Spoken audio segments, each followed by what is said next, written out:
Good morning, students. Good morning, everyone.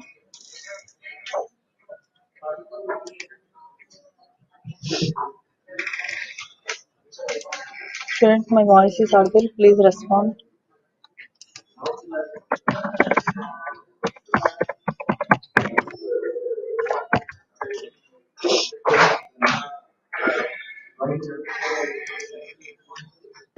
Good morning, students. Please inform to your friends. Let them join in to the webinar as early as possible. YouTube Live and Facebook Live is also going on now. Please check it. Within 2 minutes, Sir will join for the section.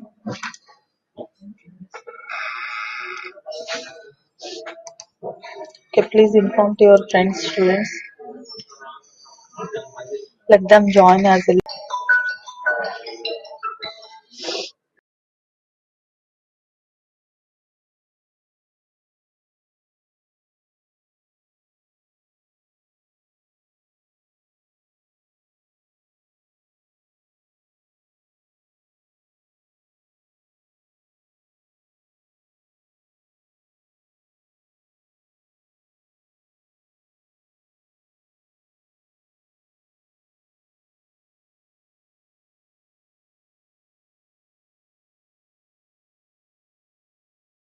Good morning, students. Please inform to your friends. Let them join as early as possible.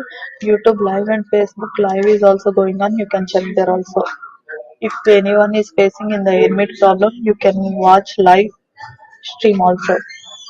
Within 2 minutes, staff will join. The section will be start within 2 minutes. Please check it.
Good morning, students. Please inform your friends. Let them join as early as possible. Sir having some technical issue. He will join within 2 to 3 minutes. Please inform your friends also. Let them join as early as possible. Okay.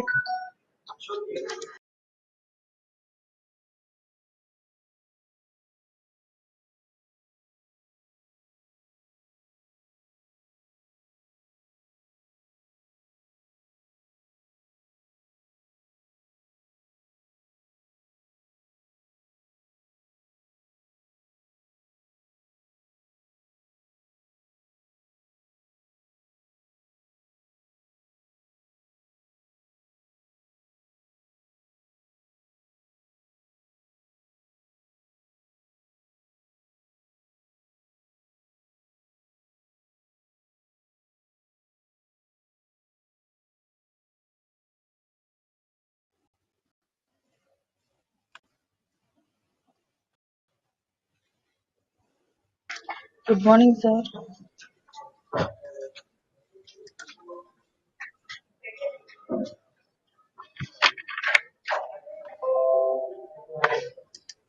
Sir, can you hear my voice? Good morning, sir. Hello, My Maheshwari, can you voice, hear me? sir, Hello, your voice is not coming. Your Maheshwari, can you voice hear is not me? audible, sir.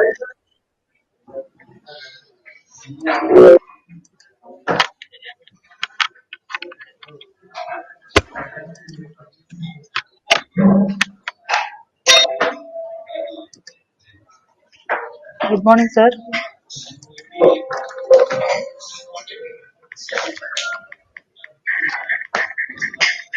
My voice is audible, sir. Deepak, sir.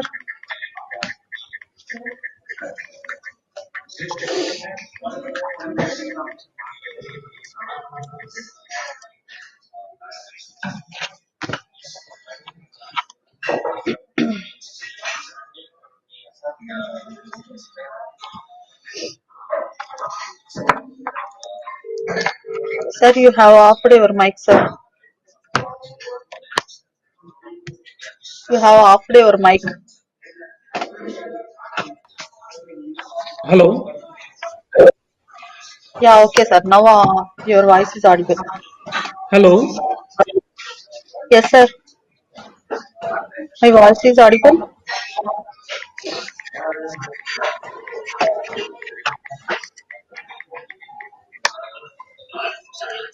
Anyone respond, please? My voice is audible or not?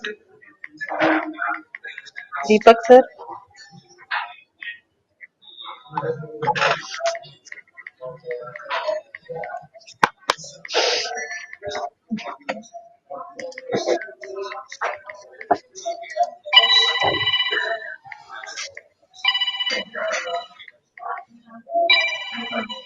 hello, Sir, my voice is audible for you. Maheshwari, can you hear me? Yes, yes, it is audible. But are you able to see me? Okay, okay, all right. One second. Just confirm if my voice is audible to you.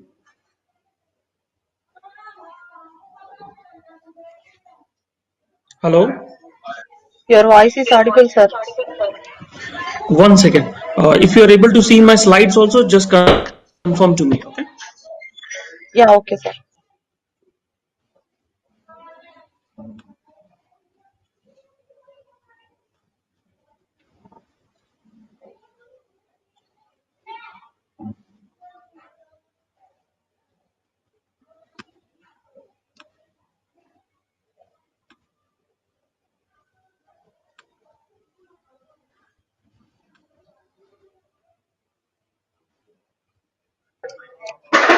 Good morning to all students. Please inform to your friends who has not joined. Let them join as early as possible.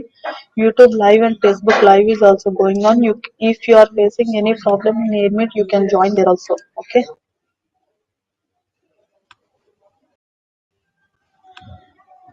Maheshwari, just confirm if you are able to hear me. because for some reason your Yes, sir, voice I is. can. Yeah, I can hear and I can see your PPT also. Yeah, it's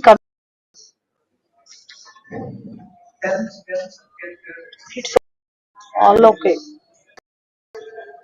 But you are low network. It's showing red symbol. Please check it.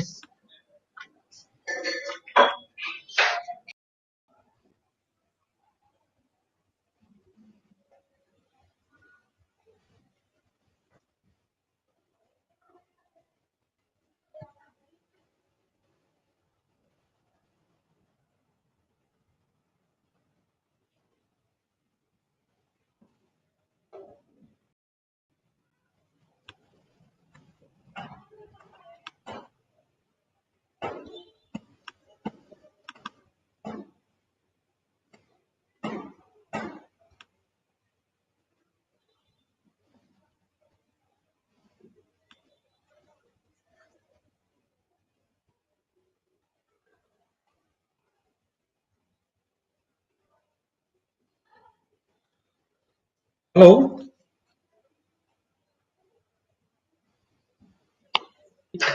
Sir, it is visible, sir. You can start. All Can right. you hear So my voice? very good morning to all of you. And I'm assuming that voice is audible. Uh, just 1 second. Let me confirm Yes, one more time. your voice is. Yeah, it is audio.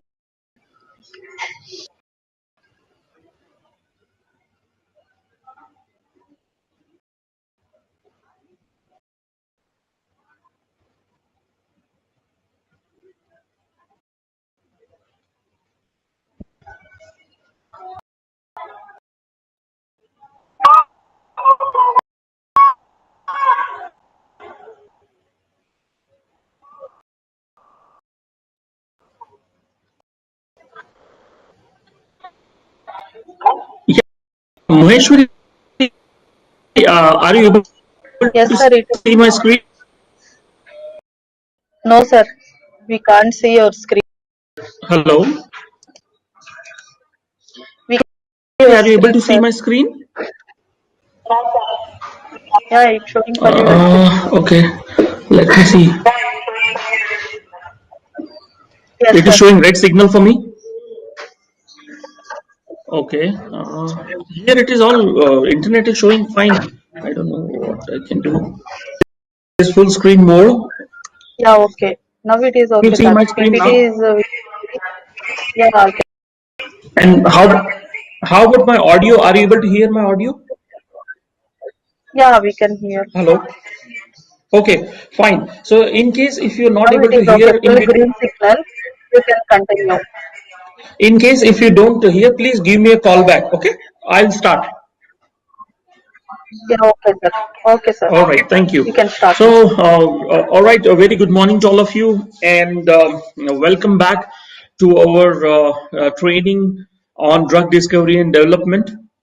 So, on a Monday, a chilling morning, I would like to welcome you back again for this course. So, just to refresh what we have studied very quickly, we'll start from our last to last class. Last class, so that we can revise what all things we have discussed on Friday or maybe a day prior, so that all of you will be in stream again. Okay, so let's get started with enterocytes. So we talked about introduction to drug discovery and development. We have talked about different phases of drug discovery development process, different stages, how much time, how much money it involves. Then we deep dive into cell-based models, in vitro models of hepatocytes, enterocytes, and then we also talked about in vitro ADME assays. So let me start with enterocytes. So as you all know, enterocytes, it is expressed in enterocytes comes from intestinal cells, so that is called enterocytes. And the CYP3A4 enzymes, they are equally expressed in intestine as well. That's why we always say that like the major isozyme 3A4 is expressed in intestine apart from liver. So that's why we should study enterocytes. And as such, drug sees intestine first. So there is a chances of metabolism in enterocyte first, followed by whatever drug enters through portal vein and reaches liver. There again metabolism can happen. So that's why we always say please do enterocyte enteric metabolism also. You should study at least for the orally administered drugs. So as of now, there are no commercially available enterocytes, but yes, there is a company called In Vitro Admet Labs, which is based out of US. They do provide commercially available enterocytes. So morphology of the enterocytes. Enterocytes are basically small cells compared to hepatocytes. As we have seen in earlier classes, how hepatocyte looks, enterocytes are slightly smaller. In terms of protein content is also less for enterocyte compared to hepatocytes. That is only 0.26 mg protein per million cells in human enterocytes, whereas hepatocytes you have more protein up to 1.45 mg. Talking about yield and viability, you will see viability is up to 84%. That is quite less than hepatocytes. So up to 75% also if you get viability, you are lucky in enterocytes. Even the yield is less, up to 2 million cells per vial is the max you can get for enterocytes. So again, enterocytes are also very well characterized and all the details are available for each of the lots of enterocytes, from which gender, which race, what was the age of the human, body mass index, all that based on that you can select which particular lot you want to go with. In terms of gene expression, so there are markers. Okay, I mean, of course, here they talk of in enterocytes, you have metabolizing enzymes. Yes, you have transporters expression. Answer is yes, and there are specific enterocyte related markers. We'll talk about that. So, enterocytes, suppose somebody gives you cells, okay, and they tell you that how do you differentiate? Is it a hepatocyte or enterocytes? Two plates they give you or two vials. So, what you can do is you can look for the gene expression of cell specific markers. So for enterocytes, these markers are sucrose isomaltase and maltase glucoamylase. And for hepatocytes, you can see for albumin. So you can see here, albumin, it will never be expressed in enterocytes, whereas sucrose isomaltase and MAGM, they are very specific to enterocytes. So based on these expression levels, you can define which kind of cell it is. So we talk of P50 isoform gene expression. We have already covered this, but 3A4, it is predominantly expressed in intestine compared to hepatocytes.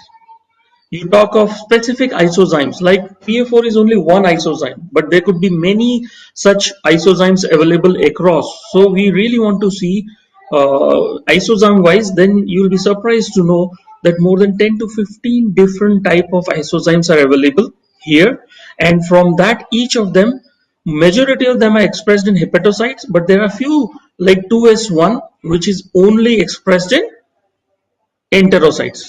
Okay, same way you will see 2S1 we have seen 2J1, maybe P4 F12. So these are all the isozymes which are majorly expressed in enterocyte compared to hepatocytes.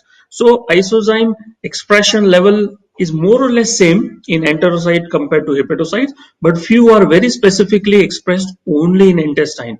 So what happens is, if your drug is metabolized or the metabolism of your drug is going to be affected by any of such enzymes which are expressed in intestine or in enterocytes, then enteric metabolism study will really help you. So that's why we prefer and we recommend that you should always do metabolism in hepatocytes as well as in enterocytes. This is a paper published where it is clearly mentioned that 2S1 is expressed in enterocytes. So then we talked about the application part, where it is used. So yes, for metabolic stability studies, for drug-drug interaction studies, and for drug and food interaction studies, because as you can see, intestine will get the food first many times. So interaction of your food with enterocytes can also be understood from enterocyte studies. And we can also study if there is a potential for any enteric toxicity, that also you can make out through enterocytes. So here we can call about like different technologies, like apart from enterocyte, apart from hepatocytes, what other thing you have? So this is a lot of hepatocytes. It is called 999 elite. So this is also for the students, as I have discussed last week, that if at all for the first time you are working, and if you want to buy this, you should go for purchase of such hepatocytes, because they are more than 90% viable, they are more than 90% confluent, and more than 9 days culture can be maintained. So what happens is, long-term stability studies you can do, you should be able to do the toxicity studies. All those things are possible if you are using 999 elite cryopreserved human hepatocytes. So then there is another type which is available in the market for the students and academician and the researcher. I would like to state that go for MatMax. So MatMax, as you can see, this is how hepatocyte. They are also hepatocytes, but the difference is they are permeabilized. So the cell membrane has been permeabilized so that more and more cofactor can be supplemented to the hepatocyte. So now they are highly active hepatocytes. They are just like hepatocytes, but they are more active because we have added more of cofactors to that. Okay. So this is the pictorial presentation and intact hepatocytes, how it looks like, and this is how, when we make it permeabilized, how they look like. Okay. So what are the advantages? See, as I have talked about, the gold standard is hepatocytes. So there are 3-4 things which we use generally. One is MatMax hepatocytes. Of course, there is endoplasmic reticulum. So all the enzymes are available, say cytochrome P450 enzymes. In intact hepatocyte also it is available. When you take microsomes or S9 fraction, there also endoplasmic reticulum is available. When you talk of cytosol, it is present in intact hepatocytes as well as MatMax, but it's not there in microsomes. So in nutshell, what all things advantages you have in hepatocytes, in an intact hepatocyte system, you have it in MatMax hepatocytes also.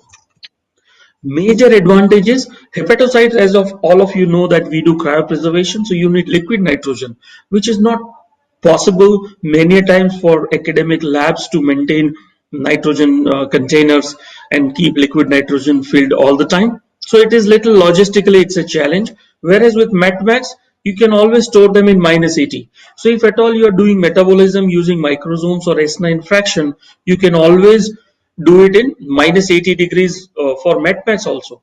So that's a logistical advantage of using MatMax. Same time, you don't have to do any centrifugation, no microsomic examination, you don't have to do any cell counting. It will just act just like microsomes, but they are hepatocytes. So that's the advantage of using MatMax. This is cryopreserved human intestinal mucosa. We have checked the CYP3A4 activity, inhibition potential. So like green tea and all, they are really good.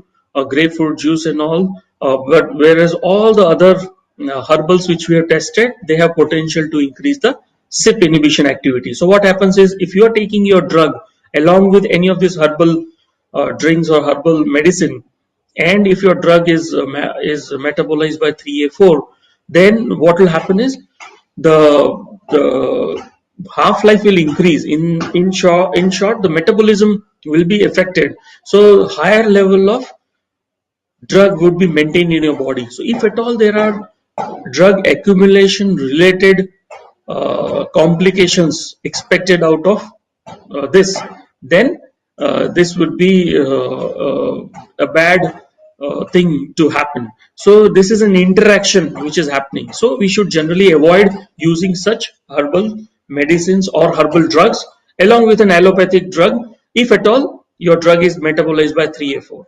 So this is the again which you can study using cryopreserved human intestinal mucosa. Where do you apply this? Enteric metabolism and drug-drug interaction studies. So as we have seen in the conclusion, from an animal hepatocyte study, when you take a dog, a rat, mice hepatocytes, you study the metabolism. From that, you can extrapolate, or you can actually do a animal in vivo studies, and then you can extrapolate the human hepatic drug properties. Same way from animal hepatocytes in vitro, you can actually do a comparison with human hepatocytes, and from there again you can predict, because our ultimate goal is what? To get the drug-drug interaction or drug-like properties in human, because our ultimate target species is human. So this way also you can reach. So from our discussion from last week and today, what we suggest is, please do similar thing with intestinal mucosa also. As long as you do it with intestinal mucosa, it is possible for you to do it in human mucosa also, cryopreserved intestinal mucosa. And from there, we can see the human enteric drug properties. Earlier, we used to see human hepatic drug properties. Now you'll be able to see human enteric drug properties. Okay, so this way also it can be done. Once we do a animal enteric studies using in vivo experiments, the data can be extrapolated to human enteric drug properties also for in vivo studies like phase 1 and all. So this is the advantage of using enterocytes. So the take home message is, please explore enterocyte also as one of your model. So then we talked about in vitro ADME assay. So let us quickly go through in vivo absorption, distribution, metabolism assays as well. Here we have discussed this thing in detail, like how exactly the drug is being absorbed and what is the fate. Like how do you really define what is absorption, what is distribution, what is metabolism, and what is excretion.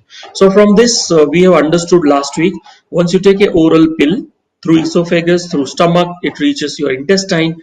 That's where, if it is unabsorbed, it will be excreted from the body. If it gets absorbed, it reaches to through portal vein to liver. In liver, if it is metabolized, then it becomes highly polar. Metabolite will be excreted through kidneys. If it is if the metabolite is active, or the remaining drug gets into circulation, from the circulation, free drug is responsible for eliciting the pharmacological drug action at the site of action, and remaining drug goes to the tissues, and it is bound to the proteins in the tissue. And in plasma, in blood, the drug which is bound to plasma protein would be again not available for action. For eliciting the pharmaceutical action, pharmacological action, you need a free drug. And when you do an intramuscular administration, directly drug goes to the tissues. From there, it reaches circulation. Again, free drug is available for action, and then remaining may go to the liver, get metabolized, and then goes to the kidney and gets excreted. When you give an intravenous administration of a drug, I mean, when you consider intravenous administration of the drug, it is directly getting into the circulation, and the free drug again will be responsible to elicit pharmacological action in the tissues. It will be stored as reservoir. In the plasma protein, it is in bound state, and again once it goes to the liver, gets metabolized, goes to the kidney and gets excreted. So this is the whole cycle of absorption, distribution, metabolism, and excretion. Okay, so let's talk. Then we also talked about absorption of the drug. So absorption of the drug is also responsible for majority of the drugs which are taken orally uh, through stomach or through intestine. They are getting absorbed, and there are factors which influence this: majorly lipid solubility, molecular weight of your drug, polarity, and route of administration. Then we talk of distribution of the drug. Again, lipid solubility will define that, and also there will be some kind of factors which comes into the play, which are responsible for distribution. Maheshwari, in between, just would like to check: is my voice audible to you? Your voice is audible, sir. Just now you have stopped PPT. Yeah, it is visible, sir. Maheshwari, can you hear me? Again, you have stopped it. Yeah, I can hear you, sir. I'll take a quick call confirmation from Maheshwari if my voice is audible so that I can continue.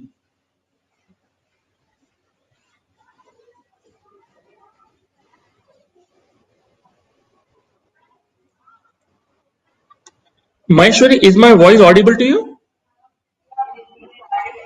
Okay. I don't know for some reason. Yeah, yeah, no PPT. Okay.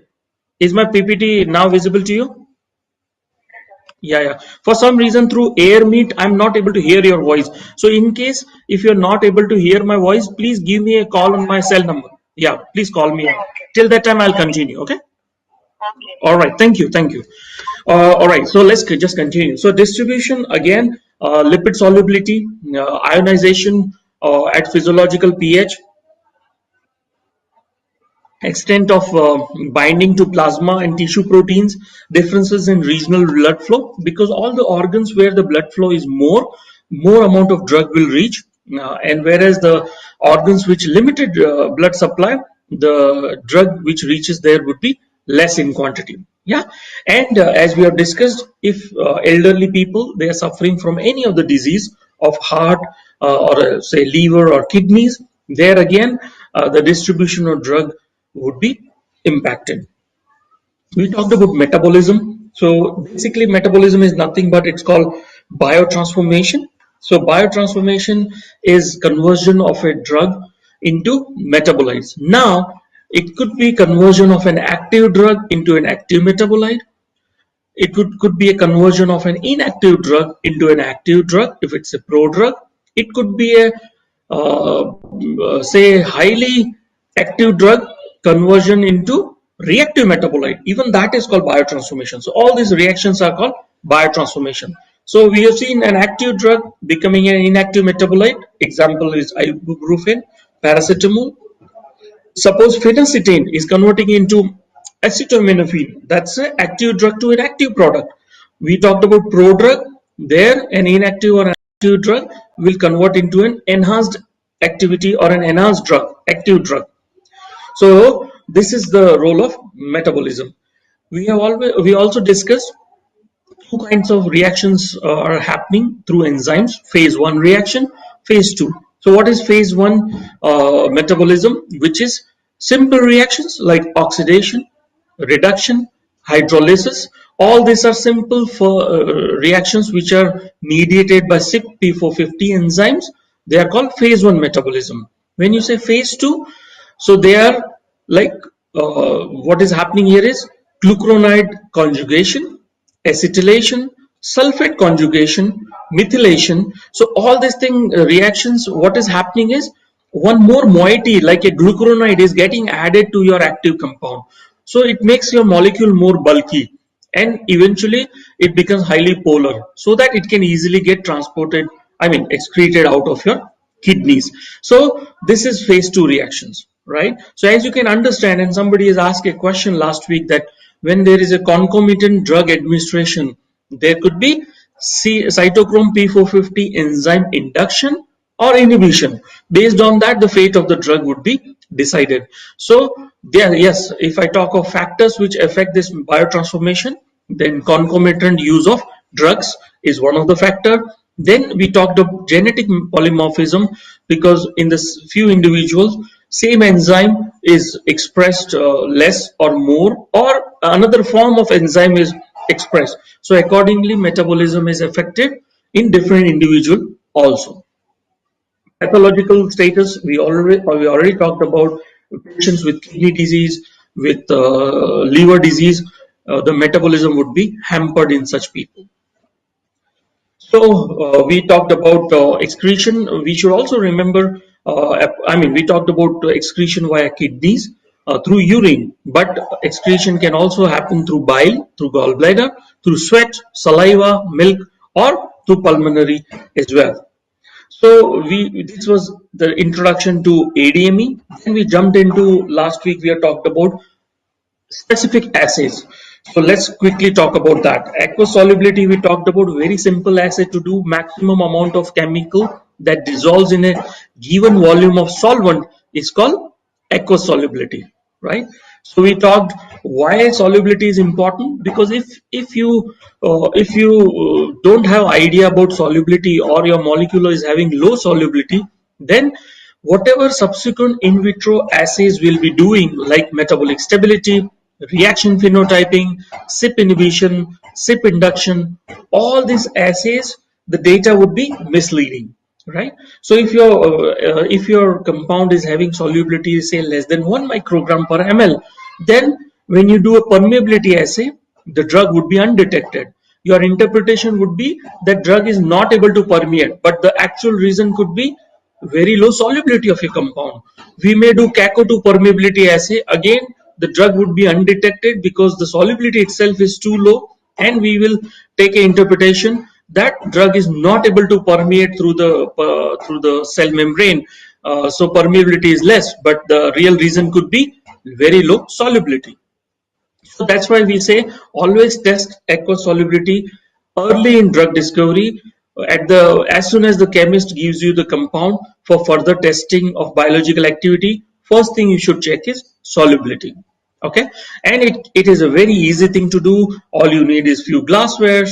You need a centrifugation, a mixing device, and an analytical equipment, which could be what do you call spectrophotometrically, or an HPLC, or a mass spec, whatever analytical instrument you have it in place. Then we talked about BCS classification of molecules based on the solubility. So here you will see we discussed this in detail. There are four kinds of drugs: class 1, class 2, class 3, and class 4. Class 1 are the best molecules, like very high solubility, very high permeability. Class 2, low solubility, high permeability. And class 3, high solubility, low permeability. But unfortunately, in real life, maximum molecules which comes from the shop of chemist, they are low soluble, they are low permeable. So what happens is, eventually all this thing will really pose a challenge when you go for permeability studies, in vivo studies, and eventually when you try to determine what is the viability of this compound. So luckily now we have solutions for that. Like, even if your molecule falls in class 2 or class 3 or class 4, there are means and ways how we can make it like class 1 molecules. So we discussed that if it is a class 2 molecule, you can increase the solubility by particle size reduction, by making a salt of your formulation, by adding surfactants, by using nanoparticles. By using all these technologies, we can make a low solubility issue sorted out and convert it into slightly better solubility. If your molecule is falling in third category, we can add absorption enhancing excipients. Because permeability is less, we can add efflux transporter inhibitor, because many times, as I discussed earlier, that transporters, efflux as well as uptake transporters, are expressed in intestinal barrier. So if you have PGP transporter expressed and your molecule is a substrate to that, then it will always efflux out the drug, so the viability will be less. So we can add efflux transporter inhibitor. So what will happen now? There is no barrier of transporter, and easily your drug can pass through the intestinal barrier. We can also add lipid filled capsules can be used. So these are all the solutions. That's how you can sort out the issue of low permeability. Say, for example, you have solubility as well as low permeability. So what do we do? As we have discussed, we will may convert our drug into a prodrug form. So really, for prodrug, we add some nanotechnology into it, and now nanoparticles are easily can cross the intestinal barrier. So now once it crosses the barrier, and at a increased pH or a blood pH, if that prodrug is releasing the drug, or it is converting into the active drug, now that drug can be utilized by the rest of the body through circulation to elicit pharmacological action. So you have sorted out the issue of low permeability by just using prodrug concept. You can also add co-solvents, surfactants can be added, liposomes delivery can be used, lyophilizations can be done, lipid filled capsules, nanoparticles, making it a salt. All these are the solutions which can be utilized in order to increase the solubility and permeability. Then we talked of kind of solubilities. One is kinetic, another is thermodynamic. So when you have a kinetic solubility, generally we start with a DMSO stock solution. It can be done in a plate format and it is a high throughput fashion. Whereas thermodynamic, where we actually wait for an equilibration to be formed. So it's a long process. It takes few days to reach the equilibration, and the throughput is very less. In kinetic solubility studies, we can do 150 compound solubility in a day, whereas here only 20 compounds a day. So that's the difference between kinetic and thermodynamic solubility. Then we talked about how exactly to do the aqueous solubility. As we have discussed, I won't go into the detail now, but I'll be sharing this presentation so you can do it yourself. But very simple, just a glassware, set of glasswares, your compound in a water or a preferable solvent. You have to dissolve it, allow it to come at equilibration, and after certain duration of time, say 24 hours, 48 hours, and 72 hours, we can actually take out and then centrifuge it and inject it into HPLC or a mass spec and find out what is the concentration, and that will give you the aqueous solubility. So then we talked of octanol solubility. Again, there was a couple of questions on octanol solubility, so we have talked about it last week. I won't go in detail, but octanol is basically a fatty oil, right? Octane 1 oil it is called as, and it is very pungent in smell, but it gives somehow chemically it mimics the lipid bilayer membrane of a intestine. So what we feel is we are using an aqueous as water and octanol.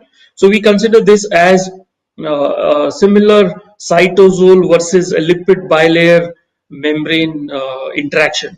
And if your drug are able to get into octanol layer, we consider that it will be easily able to pass through the intestine. So this is kind of an idea it gives to the chemist if at all drug will have low or high permeability. Again, it is just a very hypothetical comparison assumption of an intestinal barrier, but it's not an actual intestinal barrier, right? But just it gives you a tool to rank order your compound early in drug discovery while you are doing your solubility studies.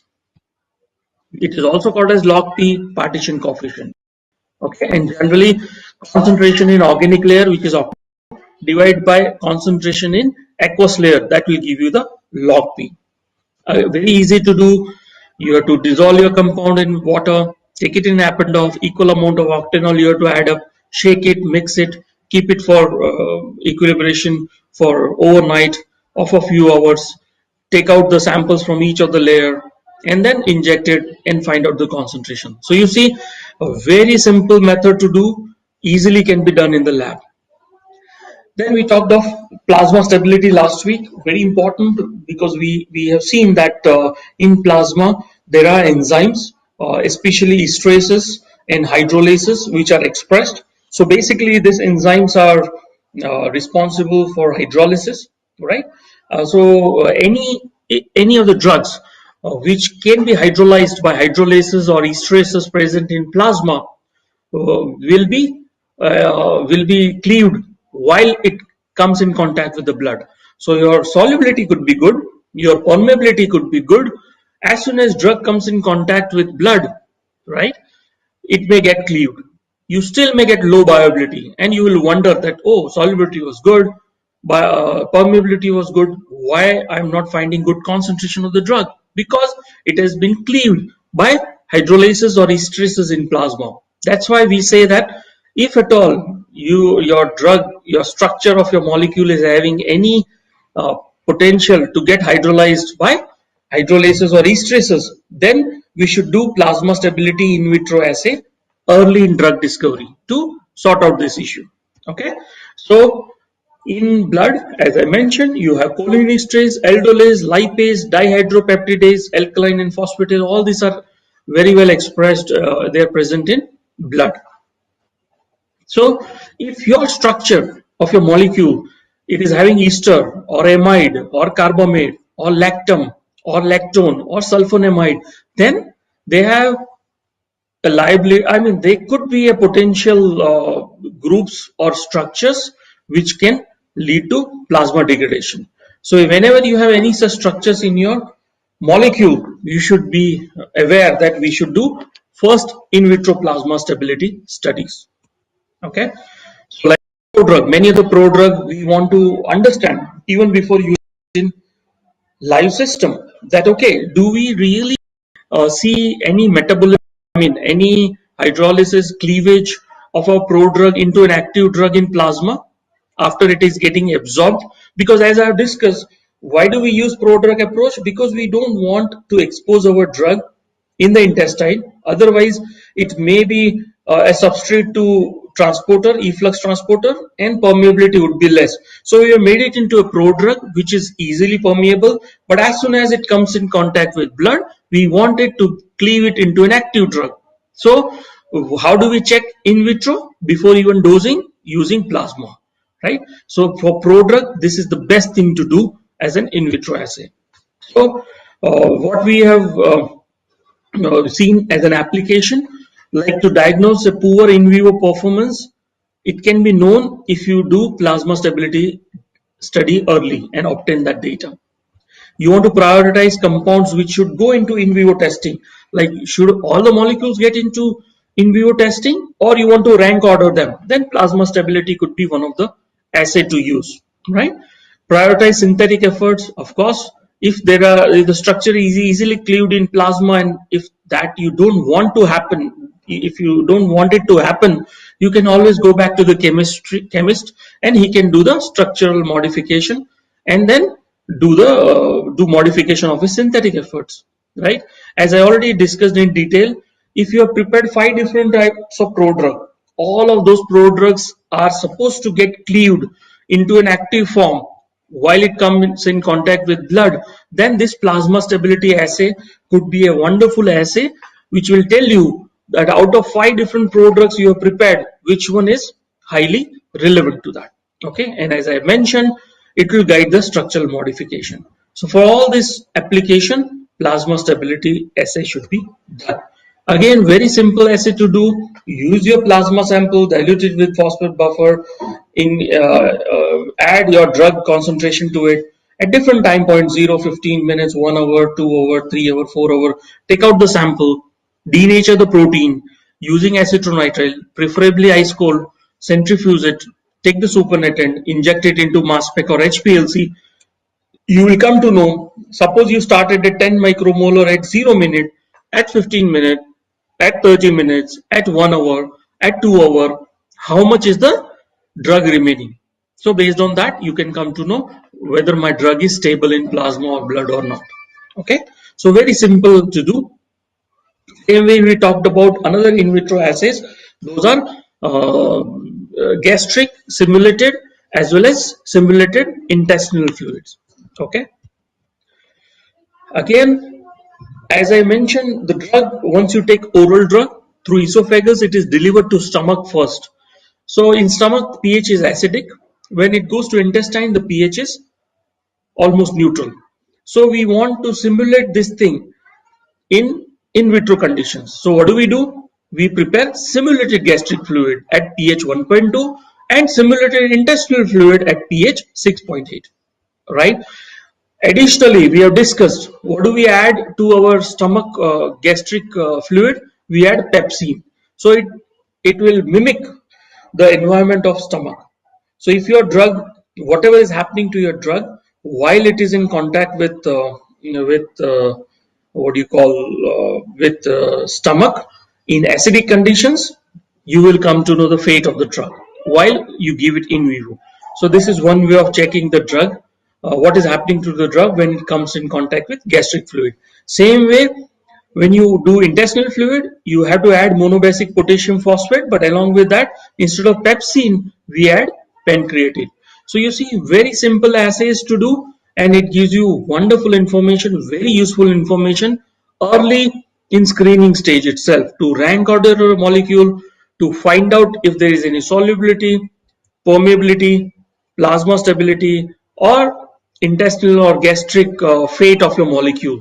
So you see, these are all the tools which really helps you to understand what is going on with my molecule, what will happen to my molecule when actually I go to in vivo studies. So you see, this is the application of all the in vitro assays. Then we jumped into microsomal preparation and stability studies. Again, microsomes are subcellular fractions. Yeah, they are derived from endoplasmic reticulum. And then we talked about it can be prepared in your lab conditions. All you need is few things like buffers, like homogenizing buffer, microsome buffers, pyrophosphate buffer, some syringes, ice bath, scissors, tissue homogenizer, and you can prepare microsomes right in your lab. So then we talked of how do you prepare a tissue, how do you isolate microsomes, and then microsomal stability assays. So, why cervical dislocation, decapitation, or CO2 asphyxiation, we have to kill the animal. Before taking out the liver, you can perfuse it, or by taking out the liver and injecting it with ice cold homogenizing buffer, you can actually do the perfusion of liver. So it becomes devoid of all the blood part of it. And then you can take a blotting paper to take out the excess solution from that.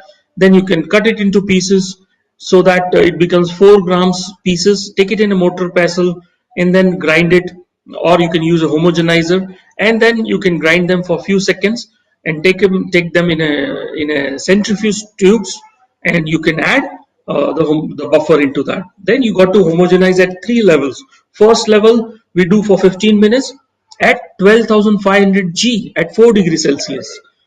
Second level we do 70 minutes at 1 lakh G. 1 lakh G you need a ground mounted big centrifuge, and then we do it at another again 45 minutes at 1 lakh G for 4 degrees. So these are the 3 centrifugation which happen. In the first one you have to decant the supernatant and suspend the pellet. In the rest of the things you have to keep on decanting the supernatant and resuspending the pellets. Lastly you have to take the pellet and you have to dissolve it using pyrophosphate buffer. Okay, and your microsomes are ready. As I discussed, you have to use Lore method to identify protein content, and that way you can do the protein estimation, because you need that protein concentration before you actually use those microsomes. Once it is prepared, you please remember, don't store it in -20, otherwise the enzyme activity goes down. You always have to freeze this microsomes into -70 or -80 deep freezers. Even if you buy commercially available microsomes from different species, always store them at -70 degrees Celsius only. Okay, and then you can actually do a microsomal stability assay. Generally we use 0.3 to 10 mg protein per ml. We add substrate at a concentration of 1 millimole. You can add less if you're using LCMS for quantification. You can add 1 millimole if HPLC is your quantification method going forward. We add MgCl2, and we add a NADPH cofactor, which is responsible for initiating the reaction. Whenever you want to stop the reaction, you have to add acetonitrile or ice cold methanol, and you can quench, denature the proteins or the stop the reaction. So this is how microsomal stability assay is done. Please remember, always take microsomes, add substrate and MgCl2, and lastly you have to add NADPH, because as soon as you add NADPH, the reaction starts. So same way at different time points, 0, 5, 15, 30, 45 minutes from this incubation at 37 degrees, you have to take out the sample and then quench the reaction. So suppose you started at 1 millimole at 0 minute, after 15 minutes it is 0.5 millimole, 50% parent is remaining. That means 50% metabolism has happened, right? Even half-life is 30 minutes, because at 30 minutes you got 0.5 millimole. So like that we can calculate. So whatever data you get, like at different time points you will get parent concentration. When you plot that graph, we can get a elimination rate constant from that. You can get a slope, you can calculate half-life, you can calculate volume, and then once you feed this information, you can get intrinsic clearance, which is again very important parameter. And how do you give intrinsic clearance? It is always microliter per minute per mg of protein. Okay, so why do we actually do this microsomal stability? Because it gives you an idea how metabolism is going to happen when you actually go to your target species, which is human.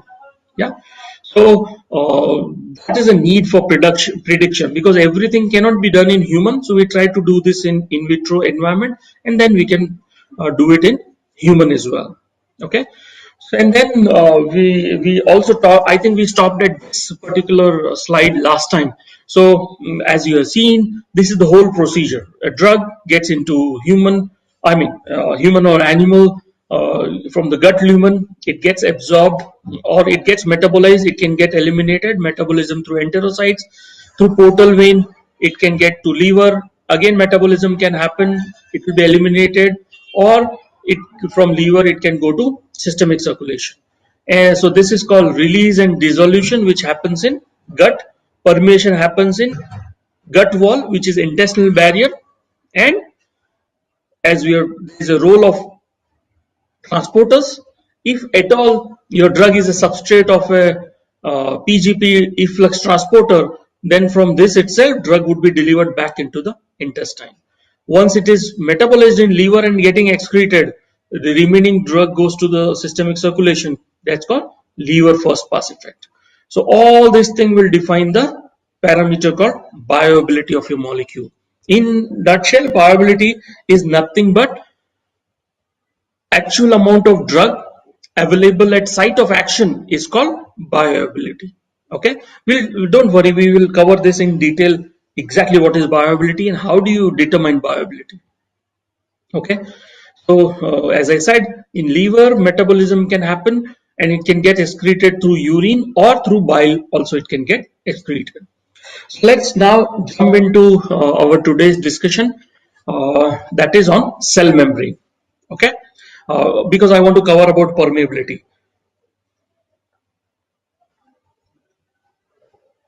So just one second. Yes. So let's jump into cell membrane. So this is typically the structure of cell membrane. Okay. So what is the cell membrane? Basically, it's a lipid bilayer.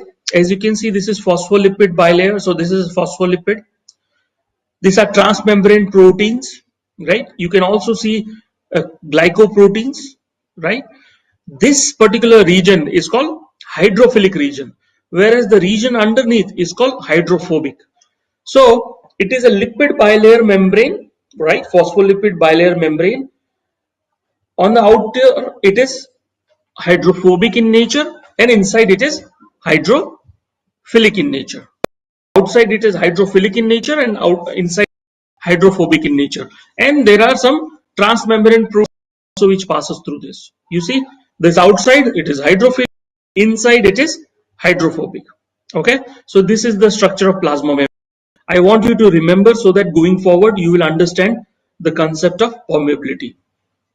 Let's see. So all of you have heard about intestinal mucosa. This is how it looks. These are all microvilli. You see outside, these are microvilli. This is intestinal submucosa, and this is the microvilli. If I pick up a structure of that and if I magnify, this is how it looks like. I'll spend few seconds on it and you'll realize. So I was always talking about good solubility, and a good permeability means a drug will be able to pass through the intestinal barrier. So that transport, what is that transport? This is that actually. How does a drug can transport inside the barrier? That is, it could be an active transport or passive transport. We'll understand that about. So suppose if I taken this particular structure, magnified, this side is called apical, this is basolateral towards inside. So what happens is majority of the molecule, they will transport through transcellular transport. Okay, that is through the cell from apical to basal side. Sometimes it happens that between the cells it happens, that is called paracellular for low molecular weights, and then few compounds will be able to transport inside the barrier, intestinal barrier, that is through carrier mediated. They need some carrier through which it can transport it on the other side of the cell. And majority of the large molecule, they are transported through endocytosis. Okay, sometimes after metabolism also, like prodrug or say encapsulated drug in intestine, it is released, metabolized, and then it can be transferred here, right? So this is how it is called as the transport mechanism of intestinal drug transport. Okay, transcellular, paracellular, carrier mediated. In nutshell, either an active transport or a passive transport. Let us understand that in detail. Okay, so see, permeability absorption mechanism we are talking. So passive diffusion is like water and water soluble substance, for example urea, glycerol. What happens is they move with the concentration gradient. Okay, so from high concentration to low concentration, correct? So that concentration gradient transport, that is passive transport. Okay, there's something called as facilitated diffusion. What is that diffusion? Facilitated, that also goes from high to low. Okay, but sometimes excuse me, the transport membrane proteins are there. They are transmembrane protein. If I go here, this transmembrane protein, you see they are through and through they are expressing. So what happens is they can also transport the drug from high concentration to low concentration. You see, a drug is entered and then it is released here. So this is facilitated by a what? By a transmembrane protein. So through transmembrane protein, there will be entry and exit of the nutrient, whatever food we eat or whatever drugs we take. So please understand, passive based on concentration gradient, facilitated diffusion based on transmembrane protein through carrier proteins. Then there's something called as active transport. I talked about it. So as the name suggests, of course, concentration gradient, it is there. It is against the concentration gradient, but there is energy involved. That is in form of ATP. So in presence of energy, when this transport happens, that is active transport. Okay, these are just few names I have mentioned of transport proteins. I mean to say transporters like PEP-T1, OATP, OCT, MRP, MDR, BCRP. All these proteins are very well expressed in intestine, and based on affinity of your molecule to these transporters, either the drug would be uptake or drug would be effluxed out of the system, out of the cell. So that is active transport, right? So passive diffusion based on the concentration, facilitated based on the carrier, and active transport in presence of energy. This thing happens, drug absorption. Okay, so let's just understand. Passive diffusion, it can be transcellular, it can be paracellular. As we have seen, passive diffusion, acellular means right through the cell, paracellular in between the cells, from high concentration to low concentration. It requires concentration gradient and log P, molecular weight, polar surface area. All this thing will define the permeability of your drug if they are following passive diffusion. There is something called as carrier mediated.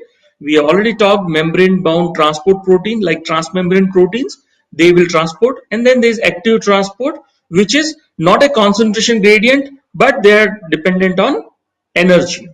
Okay, and then there's something called as receptor mediated endotranscytosis. So drug carrier protein and receptor complex will be formed, and it takes the drug to the other side of the cell. Efflux transporter, again it requires energy. It works against the concentration gradient, so it will efflux out the drug. Okay, so as you can see from this diagram, your A is passive, purely based on the concentration gradient. It crosses the barrier, the intestinal barrier, and B is active. So you can see over a period of time with energy it plateaus. So this is the difference based on the method of diffusion across the cell, if it is active transport or it is passive diffusion. Okay, so let's talk about what are the factors. Like we have talked about solubility, we have talked about ADME. Let's talk about what are the factors which will really influence the drug absorption. So as you can see, surface area, right? More the surface area, easy would be the absorption, right? More the surface area, easier would be the absorption. Blood flow, yes, As we already seen, more the blood flow, more chances of drug absorption. Gastric emptying time, yes, it is important, very important, because many a times that's the reason doctor will tell you take this medicine before a meal or after meal. Why? Because it depends on gastric emptying. The presence of food will really impact the absorption of the drug. Drug transporter, very well, you all have understood by now. If at all your drug is a substrate to any of the efflux transporter, naturally absorption would be less. Food and other drugs, same as gastric emptying time. These are all physiological parameters, and as you can see, more the surface area, more the chances of ionization. If blood flow is more, easily it can partition from the blood, it can come into that, right? So these are all the reasons you can see which can really influence what is ionization potential of your drug, right? If at all there is any polymorphism, the particle size of the drug, complexation, formation, property of your drug, all these factors, physiological, physicochemical factors, will influence the drug absorption through intestine. So let's talk about in vitro conditions, right?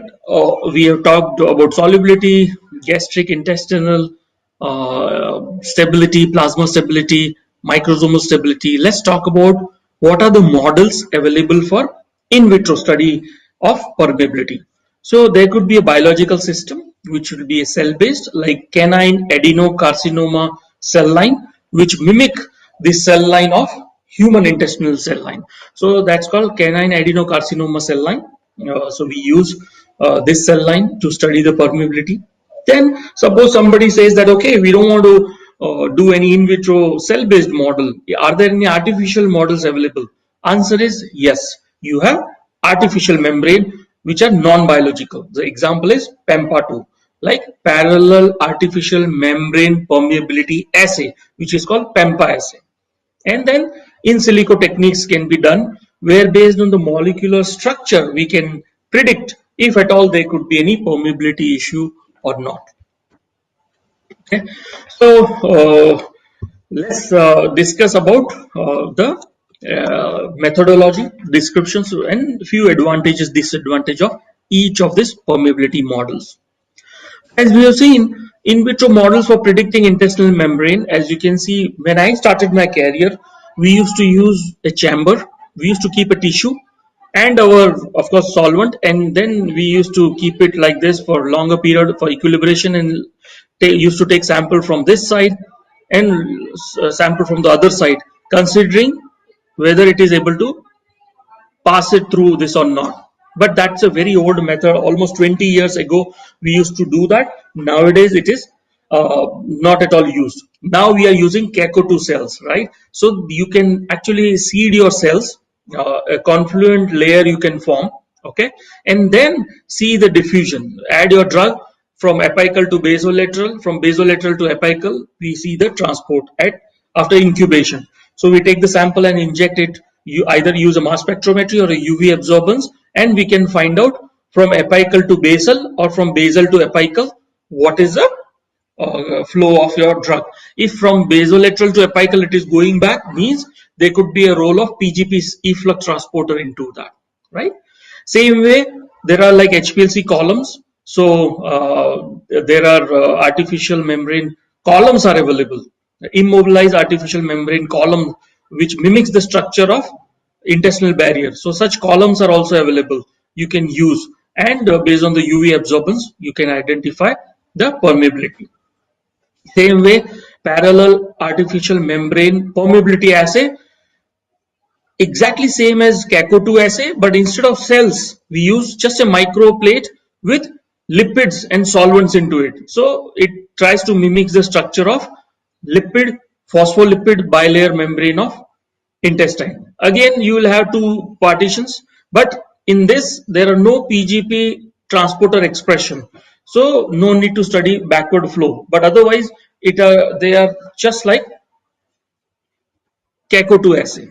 Okay, same way SPR biosensors are being used, right? And I was talking about in silico, where you can check based on the structure of your molecule if there are any liabilities for permeability. Okay, so As I was talking about excised tissues, permeability used to be monitored based on the disappearance of compound from the donor side or its appearance on the acceptor side. So various part of the guts can be used. So in excised tissues assay, like you can see, intestine is a large, small intestine, large intestine. Again, you have different parts. So you have to use different portions, okay, and you use that particular tissue organ, not organ, a tissue part, and try to study disappearance of the compound on the donor side versus appearance on the acceptor side. Okay, and gut architecture used to be preserved. It closely mimics the in vivo situation. But there are certain disadvantages. What are these disadvantages? There will be variation in the tissue variability, right? Assay setup time affecting the membrane permeability, because each tissue part which you're cutting has to be similar, right? So you are taking different parts, even the size, length, anything varies, there'll be variability in the permeability, right? It requires real good control, okay? And it is very low throughput. As you can imagine, how many such parts you can take and do. So it is high throughput. It is not high throughput. That's why it is not being used. It takes long time to set up for equilibration to reach. You have to actually take animal tissues, you have to kill them and take those tissues, and it is low throughput. That's why excised tissue assays not used anymore. But the most popular ones in today's scenario are cell-based assays, which is cell monolayers which are grown on a filter support in multiple well format, and this can be done in automation mode, because you can very well now earlier, many years ago when I used to work in lab, we used to use 24 well plate only. I mean, 6 or 12 well plates only. Now you have 24 well plates, and even more number of wells are possible. So automation is possible. Okay, and it mimics the in vivo gut characteristics by having tight junctions, because they are actual cells. There will be microvilli, intestinal enzymes, transporter expression. All those things is possible using cell-based model.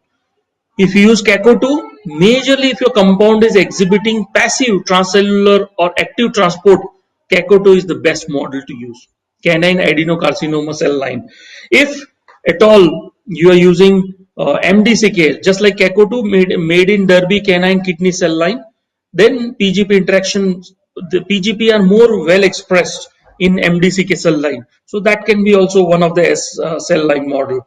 HT29. So these are all the cell-based model which mimics exactly the intestinal barrier of human, and whatever data you get from that are highly relevant to human. Okay.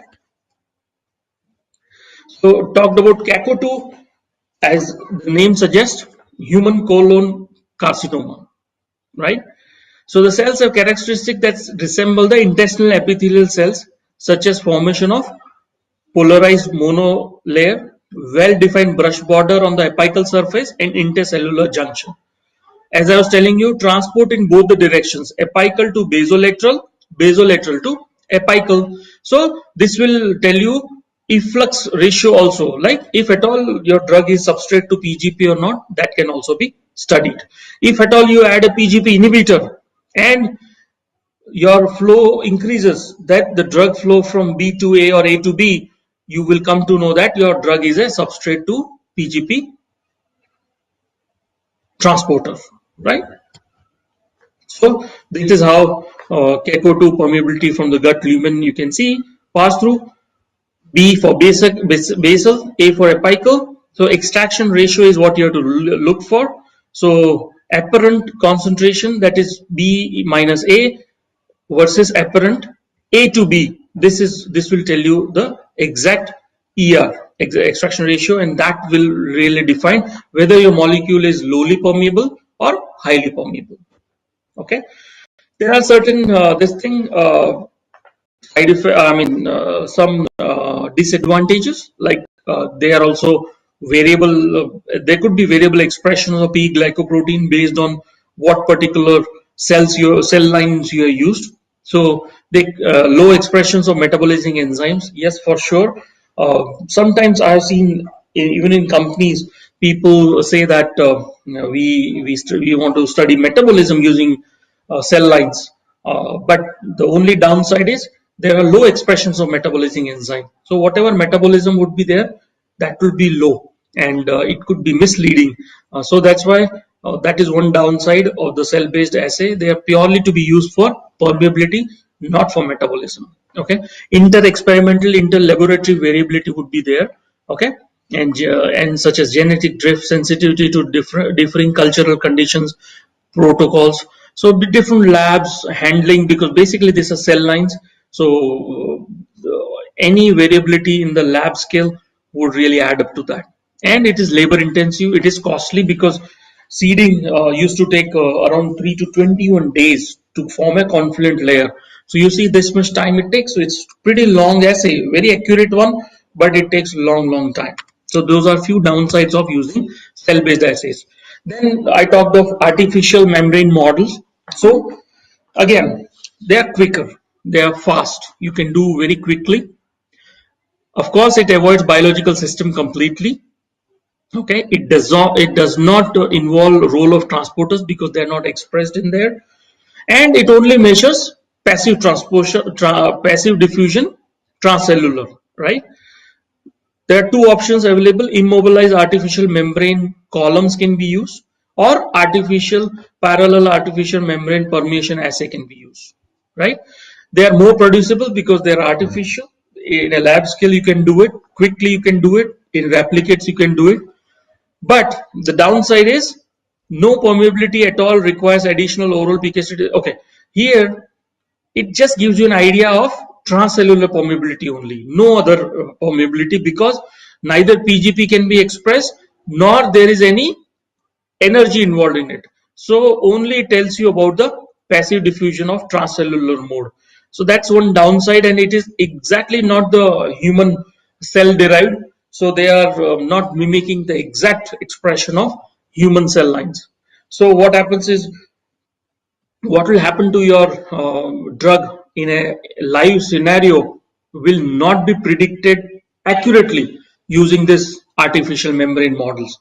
So this can be used initially just to rank order a molecule, and then you should always go for CACO2 or other cell-based models which are more closely relevant to intestinal barrier in the human.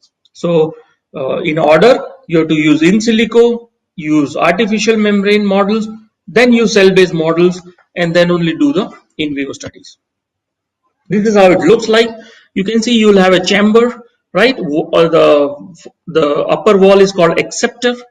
There is an artificial membrane in there, and then you have a donor well.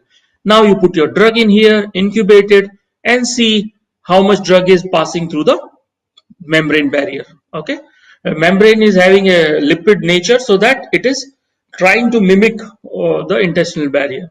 This is the formula of apparent permeability, and it will give you what exactly is the permeability of your molecule. Again, in this formula you use different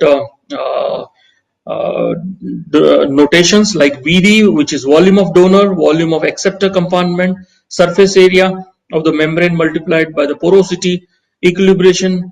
All these things, if you keep into this formula, you will get apparent permeability. Okay, these are compositions. When this model was introduced back in 90s, phospholipid solvated in dodecane was used as a membrane in PEMPA assay. Then hexadecane without lipids came into play in 2000.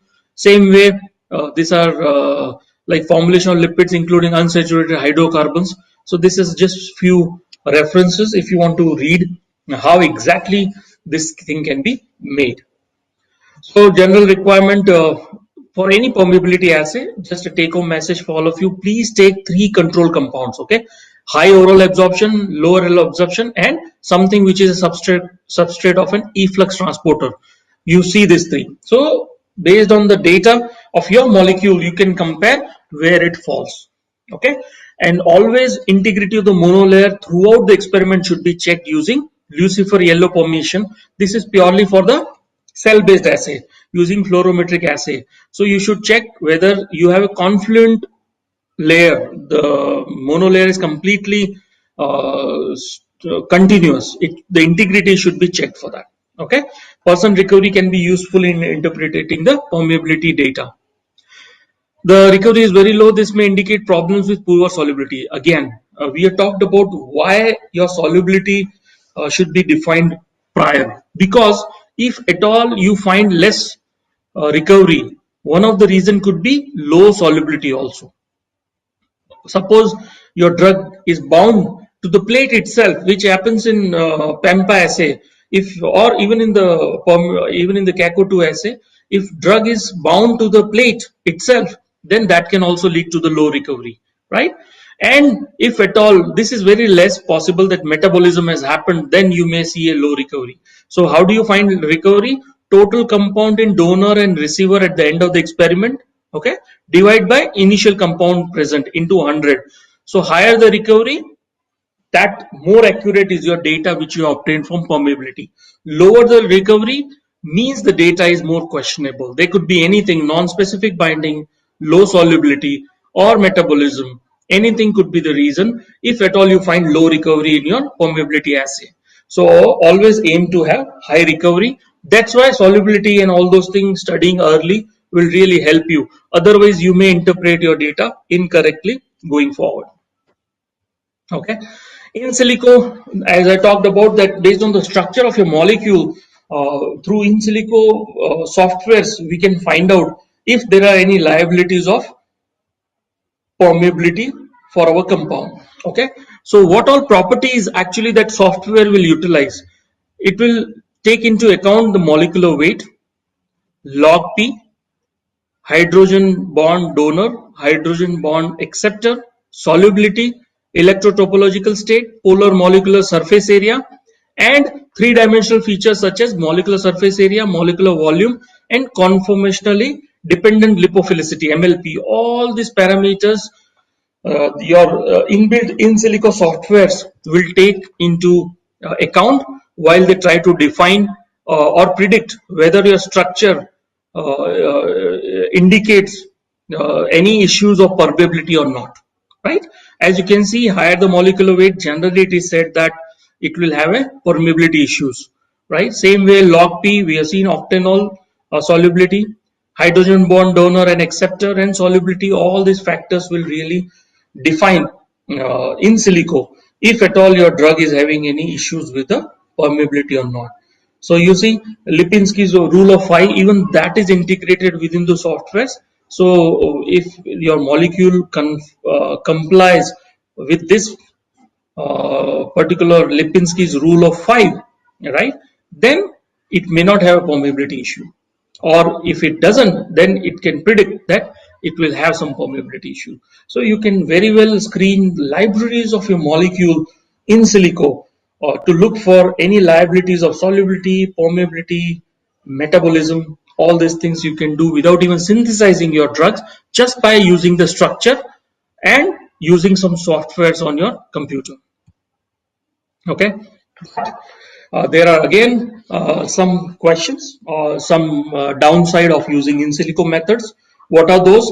Like, it can provide you high throughput means of screening. Of course, as I said, hundreds and thousands of molecule, software can screen for you just like that in no time. But accuracy and predictive value would be less, right? Because this is all in silico. As I say, and I always say this, see, whatever experiment you do in a live system, it is not only an experiment, it is actually so many systems coming together, like physiology, anatomy, biochemical, all these systems coming together, and then you're getting some output out of it. So there is an interaction of different organs, different systems in a body. It could be animal body or a human body, and then you get an output in terms of an efficacy or PK. So when you try to study all these things just by softwares, it can never accurately predict that. Even I'm saying, when we use an in vitro assay, a cell-based assay, or a chemical assay, or a biochemical assay, actually it is just a 2D model, right? It's just that either you're using chemicals or you're using a cell types. Now, it is just two-day kind of a structure, in the sense 2D kind of a manual, where I'm using a model, say cells are expressed, and I'm trying to study the, say, hepatocytes or enterocyte. It is just telling you the metabolism, or you're using CACO2 for permeability. But in a live system, there is blood flow, right? Coming to that, apart from intestinal cells, there are other cells also expressed in our body. There are other physiological mechanisms going on, other biochemical reactions which are happening in a live system. So even in vitro, our predictability would be less, but it would be better than in silico. So in silico, predictability into human is very less. In vitro is better than in silico, but still it is not as good as in vivo. So actual experimental data which you get from a live system, animal or a human, that is the actual data which is truly going to be expressed in animal or human going forward. So please remember, in silico predictability will be less, in vitro it would be better than in silico, but still less than when you do an actual in vivo experiment. It is just that we can't do every experiment in vivo. We want to screen these compounds, we want to rank order these compounds under discovery, or we want to drop these molecules early in discovery.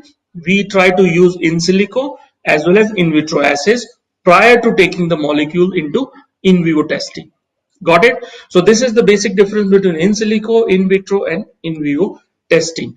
And there was a question also last week that predictability between animals to human and all. So this is the answer for that. That of course you cannot predict accurately, but you can thousands of molecule we can't test also in human directly, right? So these are means and ways how you, like a discovery funnel, how you start with different scaffolds, how you start with thousands of molecule and keep on screening them using computer based models, softwares, then doing in vitro lab scale assays, and then finally few molecules will only get into live system, either animal or human.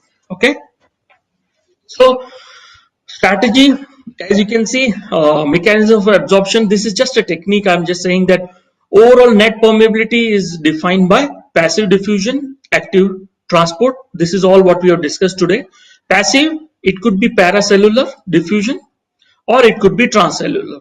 As we have studied transcellular, you can do it by PEMPA, parallel artificial membrane permeability assay, immobilize artificial membrane columns, or SPR. All these things will tell you accurately predict transcellular diffusion. Paracellular also can be done. Active, you need an active uptake or an active secretion.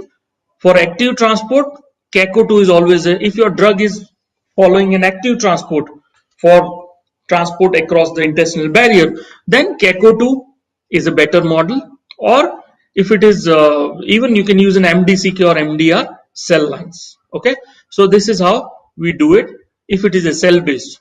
If it is non-cell based, then suppose you are using we have already seen the PEMPA, then it will not have the component of PGP expression. Okay, so even it is a good thing, but apparent permeability which you get from PEMPA cannot predict accurately what is going to be the permeability in human. For that, a cell-based model where you have a good expression of PGP transporters is a better model. Okay, so let me see the time. With this, we have, okay. So I think I'll just stop here on pharmacokinetic parameters. So tomorrow, I would like to take this completely this discussion about pharmacokinetic parameters, how these parameters like half-life, volume of distribution, clearance, area under the curve, how these are all interrelated. Okay, how do you interpret a pharmacokinetic data, and how exactly pharmacokinetic in vivo studies are done, be it animals or be it human. So we'll cover this in detail tomorrow, and then we will try and understand. I can guarantee that after tomorrow's discussion, at least when you go through any paper, you will clearly understand what is the half-life of a drug, what do you understand by volume of distribution, why some drugs are to be taken after every 6 hours, like an antibiotic. Why do we have to take three drugs, three antibiotics a day three doses or two doses a day, or say why some drugs are taken once in a day only. All this all this technical thing you will understand, and you will also understand how exactly in vivo studies are designed in drug discovery. Okay, and the data which we get from that, how it is utilized, what is the interpretation of that. So when you read any research paper going forward, you will be able to understand the terms AUC, VD, bioavailability, clearance CL, or half-life, which is written as T 1 by 2. So half-life, so all these parameters and actually how these studies are done, we will understand in tomorrow's lecture. That is on in vivo pharmacokinetic studies. Okay, so with that we have covered most of the in vitro assays, starting from solubility, permeability. We have talked about simulated gastric intestinal fluids. We have talked about plasma stability. We have talked about octanol solubility and different techniques of doing permeability studies in terms of PAMPA assays, CACO2, MDCK cell lines, or using immobilized artificial membrane columns. So these are all the in vitro assays which can be done early in discovery. These assays will give you three advantages. One is you will be able to rank order your molecules. Secondly, any structural modifications needs to be done. Chemist uh, can really help you based on this data. He will understand that, okay, to improve solubility, what structural modification I need to increase permeability, or to reduce reduce metabolism, what structural modifications he needs to do. And thirdly, by doing all these in vitro assays, you can actually drop out the molecules early in drug discovery which are not having good ADME properties. Okay, or relevant modifications can be done if they are highly potent. Then you can actually modify those drugs based on the data which you get of this in vitro experiment. So I think we have spent 2-3 classes only on in vitro assays. So hopefully it has conveyed the purpose, the meaning of in vitro assays to you. You would have understood the application part of it. And tomorrow onwards, let's talk about in vivo experiments, like in a live animal or a live biological system or a live human being. What are the studies which are being done for the new drugs? Okay. So with that, let me just stop here, and I'll be more than happy to answer any questions uh, if you may have. Okay,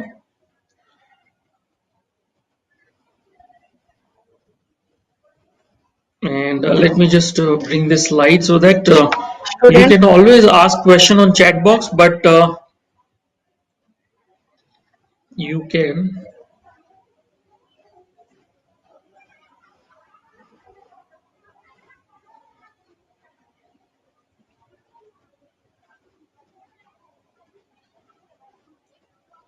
Okay, here. So you can always write to me on this particular email if you have any questions. But right now also, I'll be more than happy to answer any of the questions you may have.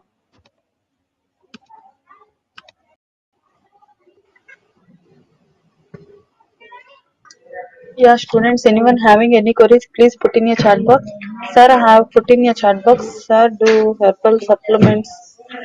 Sir, can you see chat box?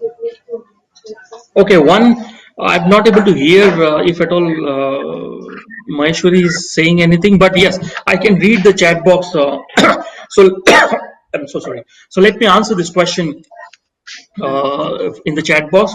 Do herbal supplement also show adverse effects like synthesized drug molecules if not metabolized properly through, though they are plant originated? Okay, very good question. Friends, let me tell you this thing. See, whenever you're talking of herbal supplements, we always say that there are so many advantages, and it is true. In terms of an allopathic drug, the research is like we study in silico, in vitro, in vivo. Try and understand their ADME properties, try and understand their pharmacodynamics, try and understand all the safety related, toxicity related issues. Okay, and mechanism of action is known to us. So there it can have adverse effects. Of course, many of the allopathic drugs have adverse effects, but it is known to us, right? Because they have been studied in so much of detail. Unfortunately, for herbal supplements, we do reverse pharmacology, right? Because they are highly active. I must say, like tulsi or like turmeric. There are so many aloe vera. There are so many herbal drugs or herbal supplements that are very very active.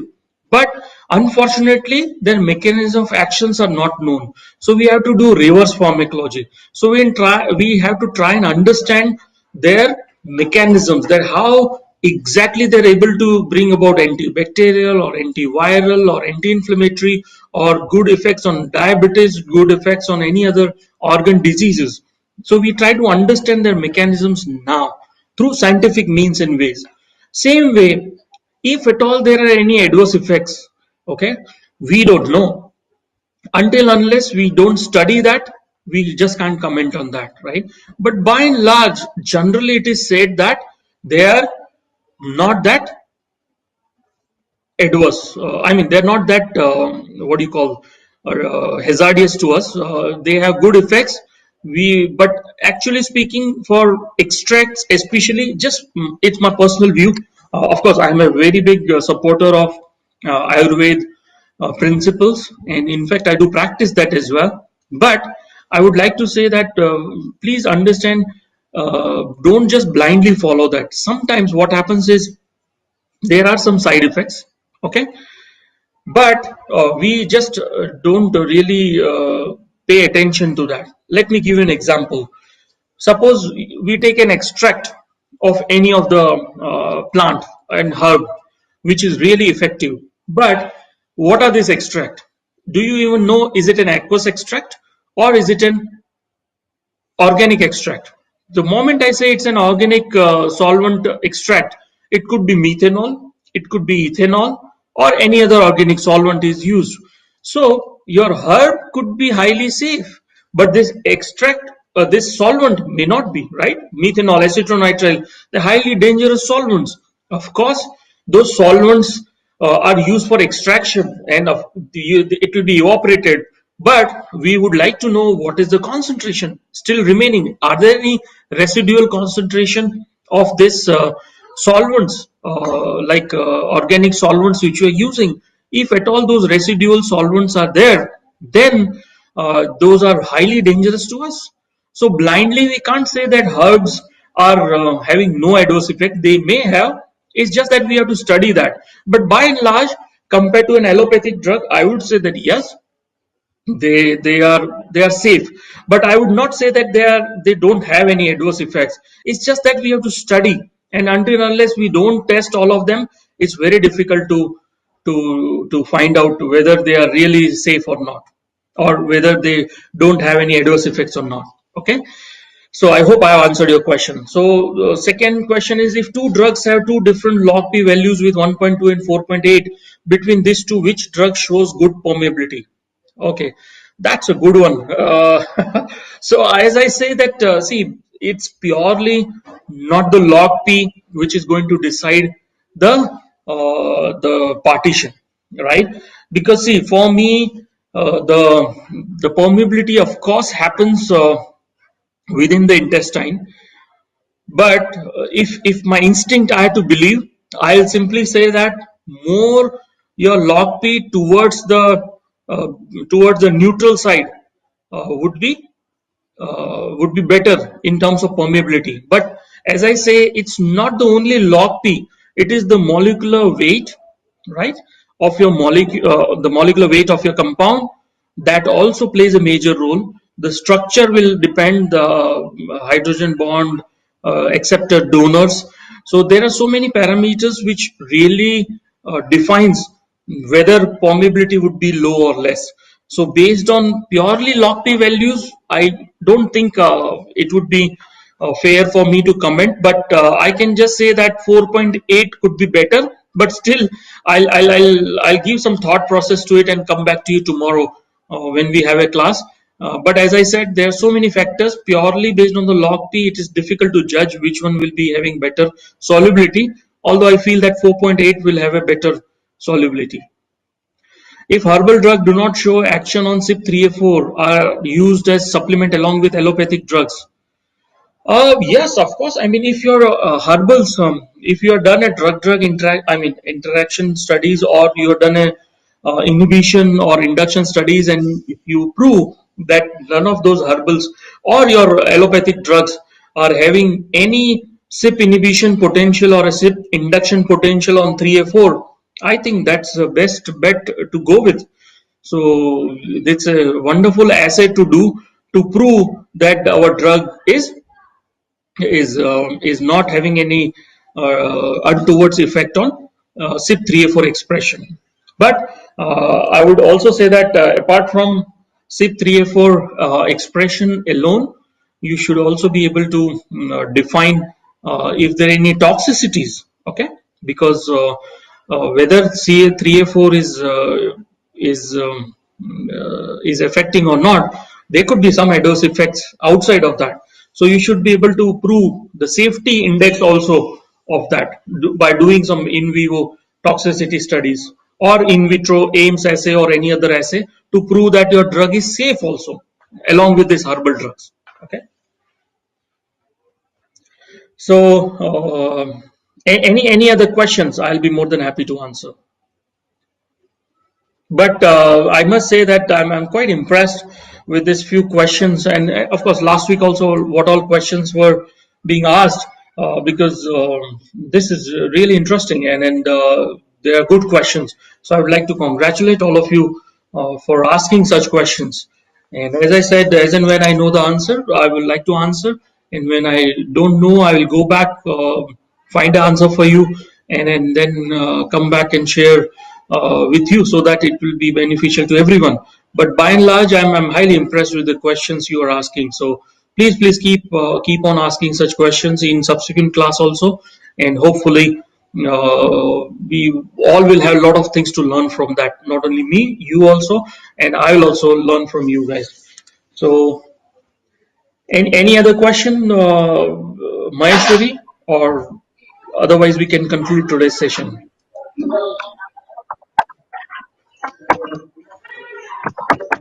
All right. So I think if there are no further questions, then I would like to thank all of you for your patient hearing for today's lecture. Hopefully, you would have learned few things. And tomorrow we'll deep dive into in vivo experiments, like in animal or human experiments, and we'll try and understand different pharmacokinetic parameters and their importance and their application, especially in drug discovery and development, so that you will see that when we are doing in vitro assays and when we actually do an in vivo experiment in animals or human, whatever data we get, why our understanding on this in vitro assays will really help us understand the data which you get out of in vivo studies. Okay, so looking forward to connect with all of you tomorrow. Till that time, thank you, namaste, and have a great day to all of you. See you tomorrow, 11 o'clock, same time. Thank you. Have a nice day.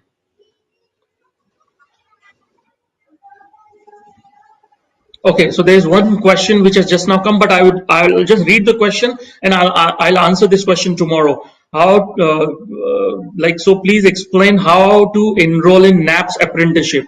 So I'll surely answer this question tomorrow. Before we start, I'll talk about your participation as students after your completion of your studies in NAPS or under apprenticeship. Okay, so let's discuss this thing tomorrow. Thank you. Bye bye.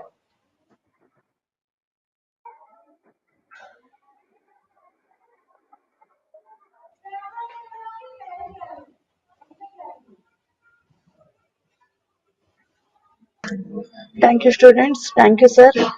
Students have given a feedback link. Please respond in that and give the feedback form. Based on that only, you will get a feedback for feedback form of 4 day is not coming, ma'am. It's saying will does not exist. ఒకసారి చూసుకుని కరెక్ట్గా ఇవ్వండి అమ్మా సుప్రిత. చూసుకుని కరెక్ట్గా ఇవ్వండి feedback form. It is working. Please check it and give the feedback form. Okay, check your network and please give the feedback form. Based on that only we will provide the certificates. Thank you. The section is closed.